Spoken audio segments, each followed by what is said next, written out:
आज मैं बहुत ही शर्मिंदा हूँ अपने आप को भारतीय कहने में, क्योंकि जिस देश में लड़कियों को साक्षात देवी के स्वरूप माना जाता है, उसी देश में बलात्कार ये सिर्फ खाली कहने के लिए या फिर हकीकत में और कुछ होता है। राजस्थान के श्री गंगानगर रेप इंसिडेंट सुनने के बाद आपका खून खोलना चाहिए, आपको आवाज उठाना पड़ेगा।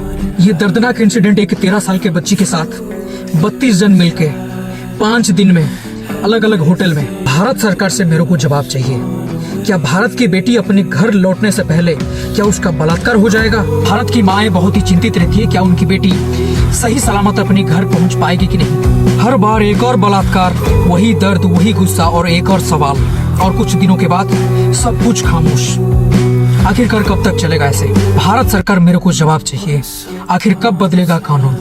ये सिर्फ एक लड़की की लड़ाई नहीं, ये हर एक माँ, हर एक बहन, हर एक बेटी की आवाज है। दरिंदगी करने वालों की सिर्फ सजा ही नहीं, ऐसी मिसाल होनी चाहिए कि कोई दोबारा ऐसे सोचने की हिम्मत भी ना करे।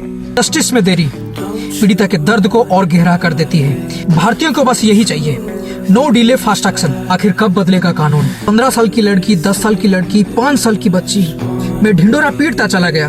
अब मुझे ऐसा लग रहा है कि भारत में लड़कियां सेफ नहीं है। Women are not safe in India. जब तक जस्टिस तेज नहीं होगा, जब तक न्याय तेज नहीं होगा, अपराधियों का हौसला टूटेगा नहीं। वो भी किसी की बेटी थी, वो भी सपने लेकर घर से बाहर निकली थी, और वो भी किसी की मुस्कान थी और किसी माँ की दुनिया थी। लेकिन दरिंदों ने उसके सपनों से पहले उसकी सांसें छीन ली। आज एक और माँ की गोद सुनी है और एक पिता की आंखों का नूर हमेशा के लिए बुझ गया। आखिरकार लड़कियां कब तक डर कर जिएंगी?